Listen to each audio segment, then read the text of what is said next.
Nous allons parler du sujet des EHPAD, notamment de témoignages, ou en tout cas de l'avis de proches aidants, de familles, avec Laurence Chen, qui est cofondatrice du Cercle des proches aidants en EHPAD. Bonjour Laurence. Bonjour Frédéric. Peut-être vous présenter si vous le souhaitez, puis présenter ce cercle, le Cercle des proches aidants en EHPAD. Voilà. Tout est parti de familles qui ne supportions pas que nos parents soient enfermés en EHPAD. Donc, au premier confinement, on pouvait entendre un certain nombre de restrictions. Mais aujourd'hui, ça perdure et là, nous, on ne peut plus le tolérer.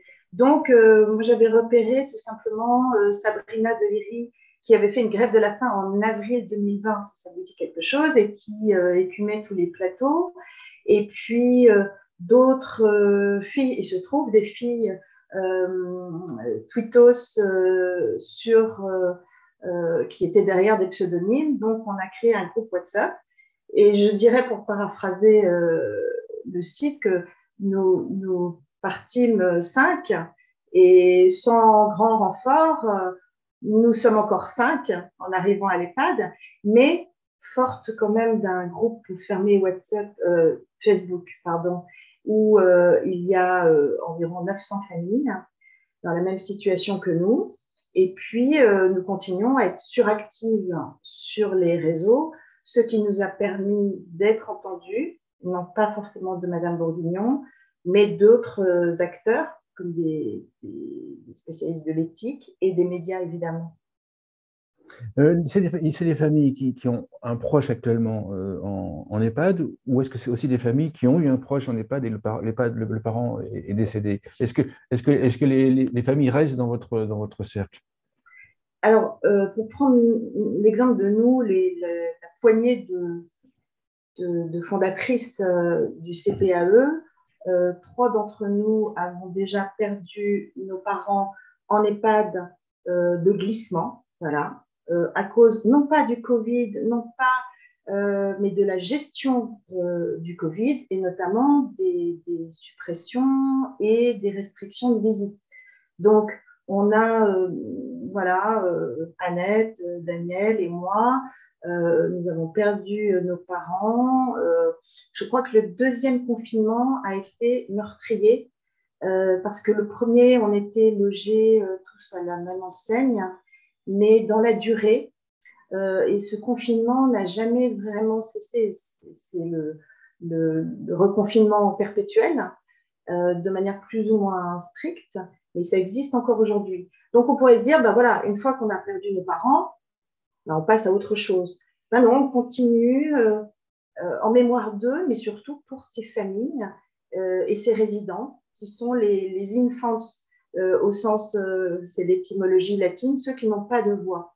Donc on n'est pas prêt de s'asseoir parce qu'on agit en conscience et pour autrui, ce qui est la définition de l'éthique.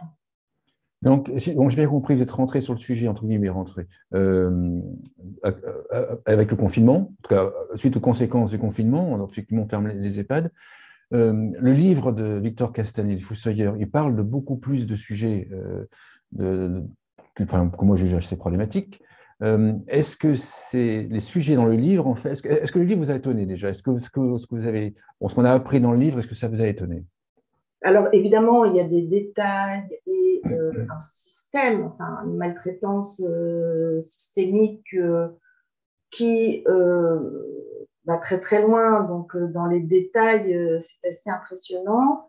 Après, non, nous ne sommes pas comme Madame Bourguignon, Monsieur Véran, Monsieur Macron, contre lesquels on n'a rien, mais qui sont tombés de leur chaise, comme d'autres politiques qui sont bouleversés. Mais nous, ça fait 2 ans qu'on est bouleversés, si vous voulez. Donc, cette maltraitance originelle qui, pour moi, est liée quand même aux suspensions de visite, c'est-à-dire que ça a mis un peu le focus sur les dysfonctionnements des EHPAD, on n'était pas sans le savoir. Donc aujourd'hui, on ne comprend pas ce décalage entre eh bien, ce qui se passe et ce qui se passait dans les EHPAD et le fait que beaucoup font mine de tomber de leur chaise, alors soit d'être bouleversés, soit très, très en colère. Mais nous, on a été bouleversés pendant des mois et maintenant, on est très en colère. Parce qu'en fait, il y a déjà eu des rapports sur le sujet, il y a eu des émissions sur le sujet. Moi qui suis dans le secteur du marché, entre guillemets, du marché des seniors depuis 20 ans, on connaît les budgets, pas forcément contraints les budgets, en tout cas, enfin, si, les budgets contraints, pas forcément rationnellement, en tout cas des budgets contraints, après on voit si c'est rationnant ou pas. La maltraitance de certains, on le voit, tout ça c'était connu. Alors, je veux dire, là, ce qu'on a découvert à la faveur ou à cause encore une fois, non pas cette épidémie, mais la gestion de l'épidémie, aussi bien au niveau politique, des décisions, mais aussi sur le terrain de direction que nous, on appelle EHPAD prison. Bon, voilà, la métaphore est ce qu'elle est, on pourra la développer. Mais voilà, ce qu'on constate, c'est on nous reproche souvent d'utiliser ce hashtag même EHPAD prison. Mais si on regarde bien, on peut filer la métaphore. Sauf que c'est pire que la prison, parce que la prison, a priori, vous avez commis un crime. Bon, eux, ils sont juste vieux et dépendants. Vous passez en jugement. Ben, il y a un avocat, oui mais non. Vous êtes condamné pour une peine limitée. Ben là, on sait très bien que quand on entre en EHPAD, c'est pour finir ses jours si possible en douceur. Moi, maman, elle me disait j'endure, c'est quand même très, très révélateur. Et puis, il y a eu quand même des menaces d'être au mitard. Le mitard, c'est que vous êtes enfermé dans votre cellule. Alors là, c'est des chambres de 16 mètres carrés en moyenne.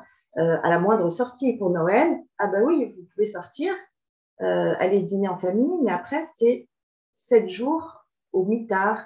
Donc, ça fait cher le repas de famille et ça a été dissuasif pour beaucoup de Ah oui, familles. pour qu'on comprenne bien, les 7 jours, c'est lié au Covid. Il fallait s'être isolé en revenant pendant 7 jours pour le Covid. Voilà.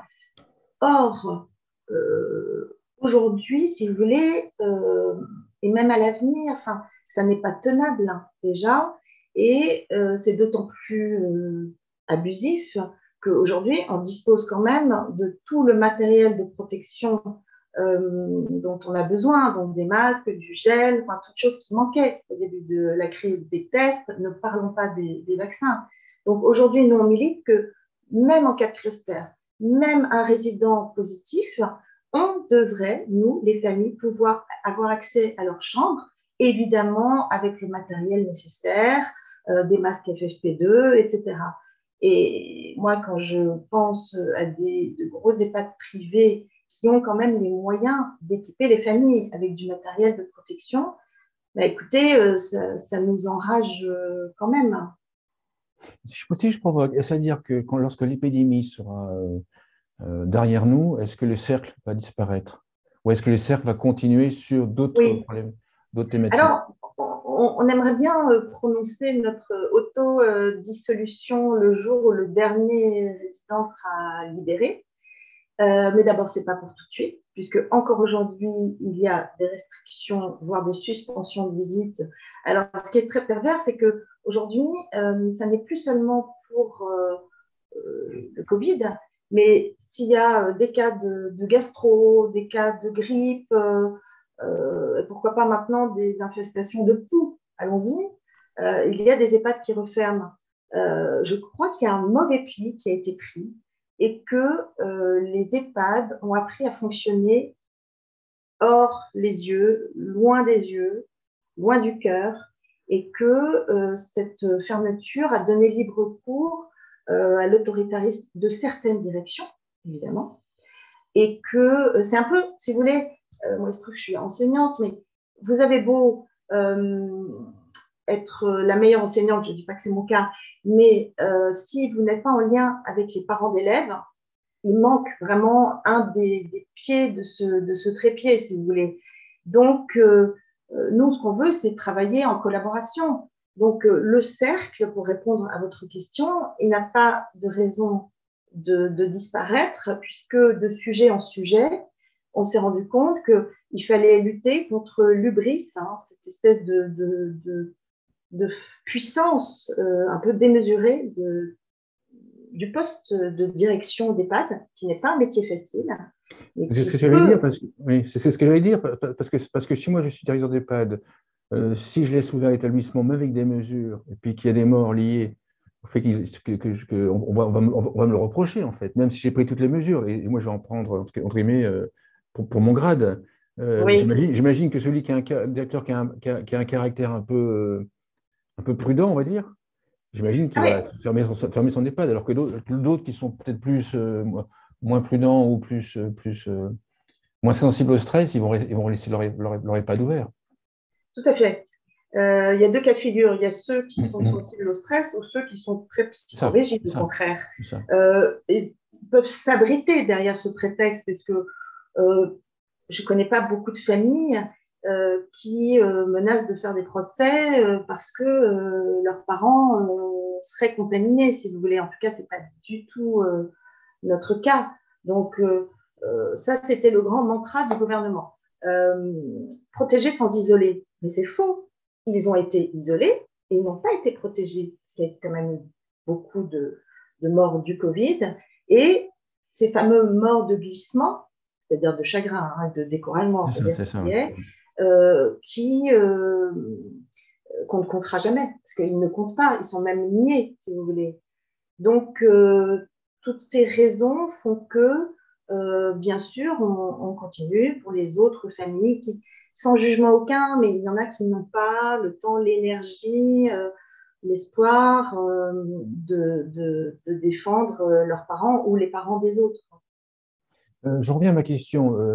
Parmi dans le groupe Facebook, parmi les familles, quand le livre est apparu, puis quand on voit encore des reportages, mais des reportages qui vont encore suivre, sur les restrictions, par exemple, alimentaires, en tout cas sur les budgets réduits pour l'alimentaire, est-ce que ça, vous en discutez entre vous, et est-ce que vous le notez, vous? Ça m'intéresserait d'avoir votre vision. Est-ce que les familles le notent?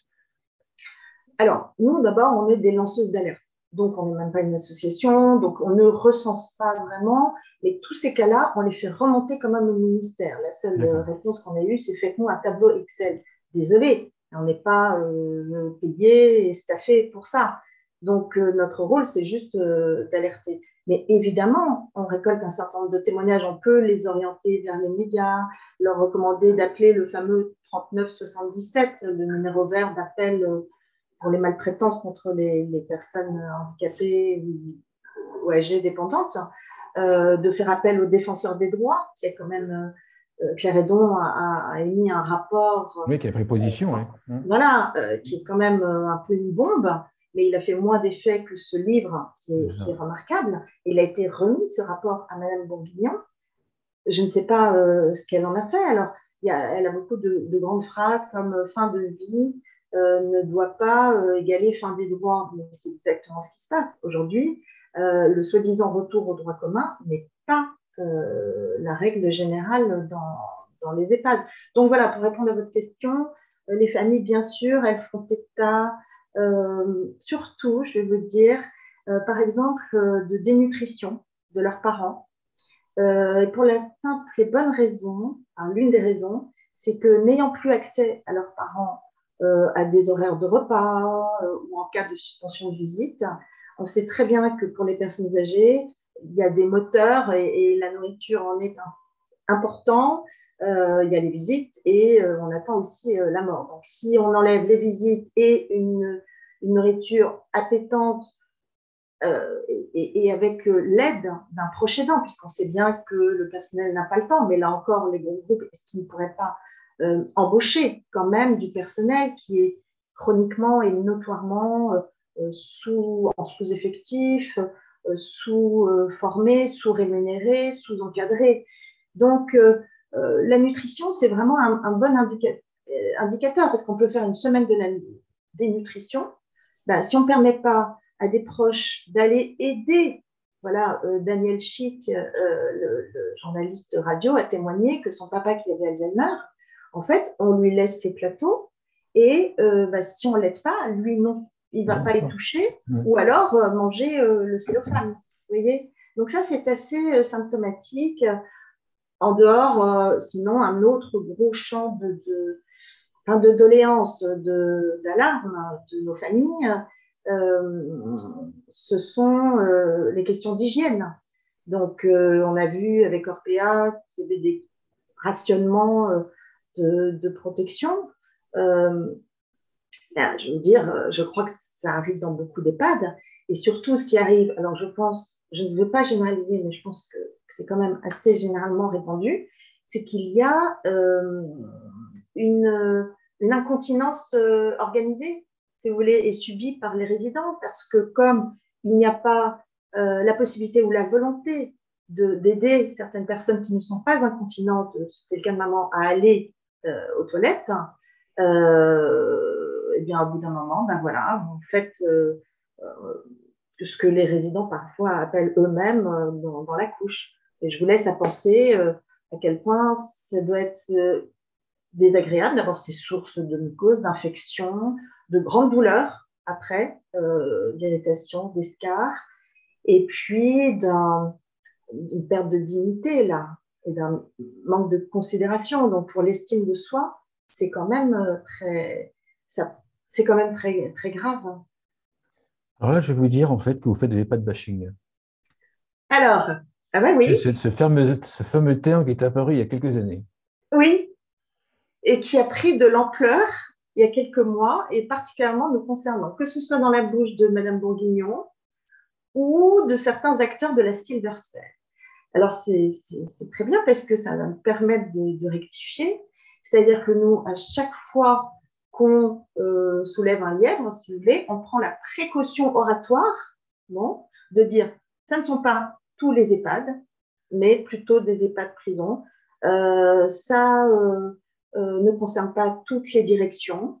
Voilà, il y en a qui fonctionnent très bien, comme Laurent Garcia à Bagnolet, qui lui était à RPA et qui passait dans le public à Bagnolet, qui n'a pas confiné, même au premier confinement, qui n'a pas eu d'essais liés au Covid ni au glissement.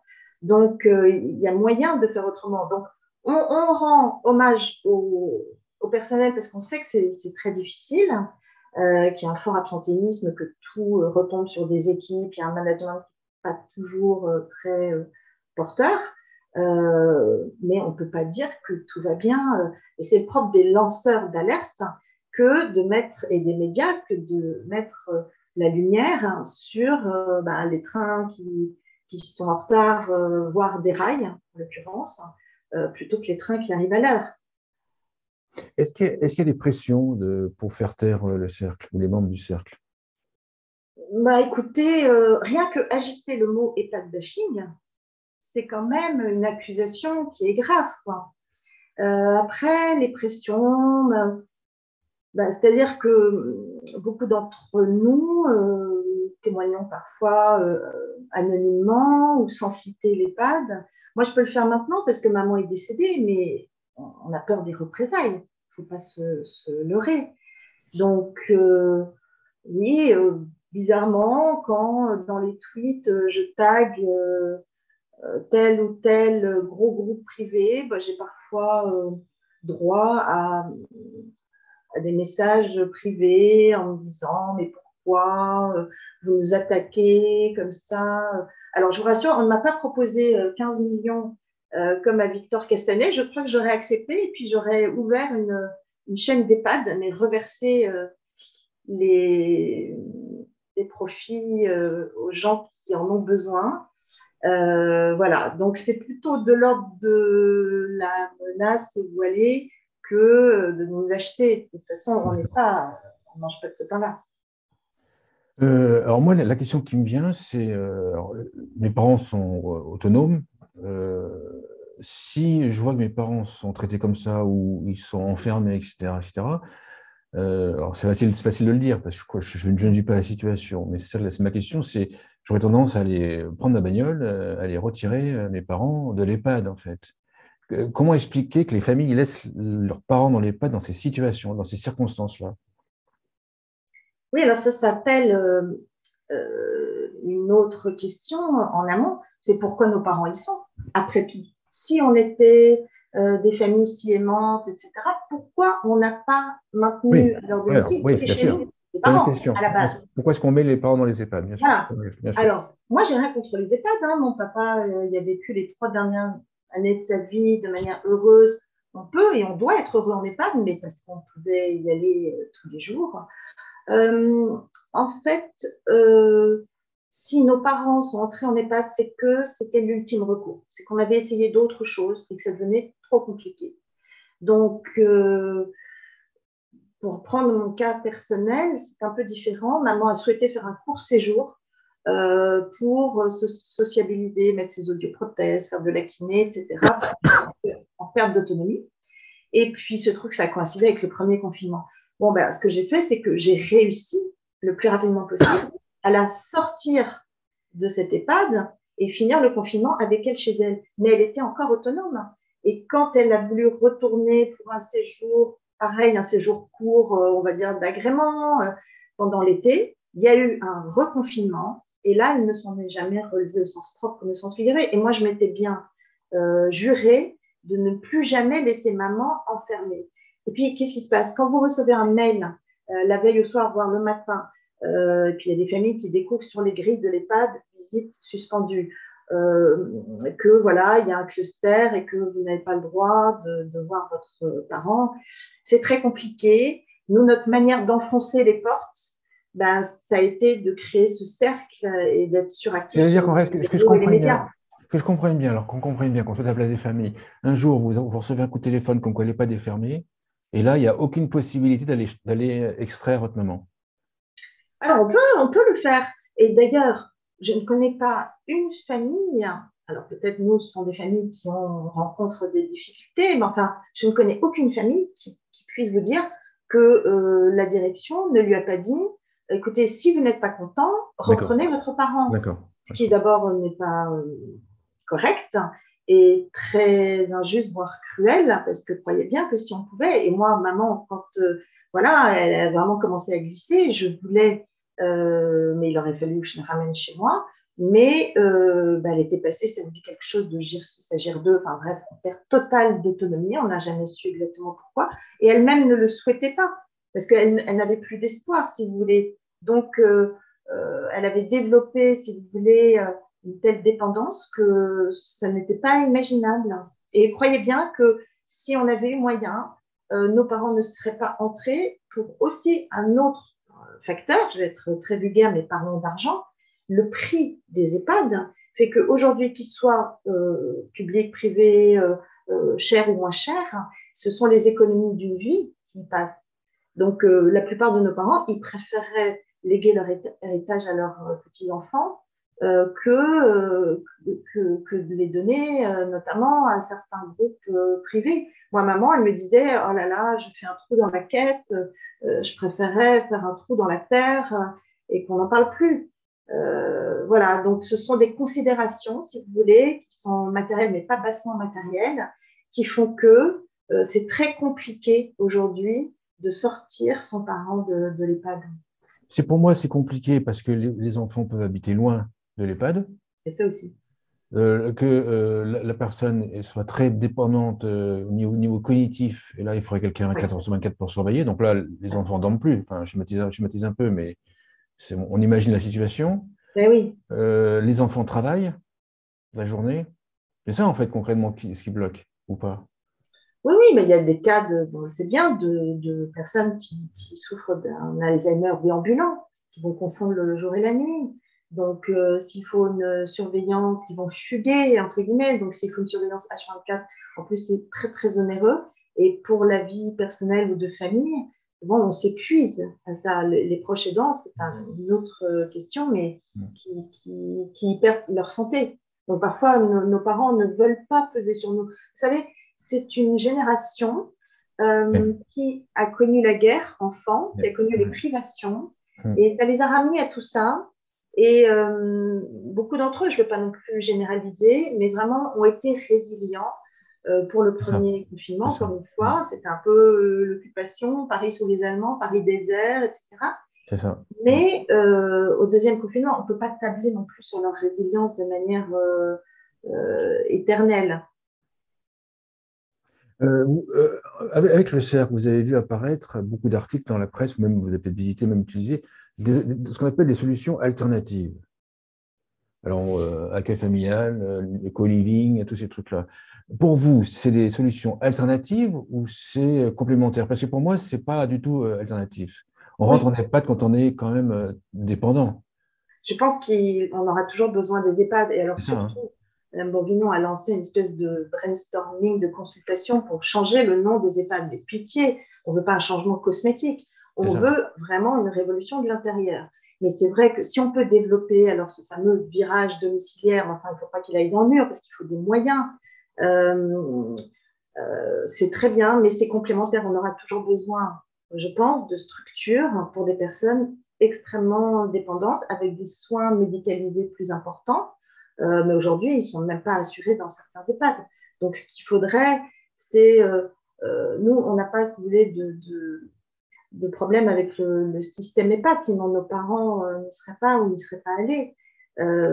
Mais c'est vrai que c'est un peu un pis-aller, mais bon, obligatoire, hein. Une conclusion à l'émission? Alors,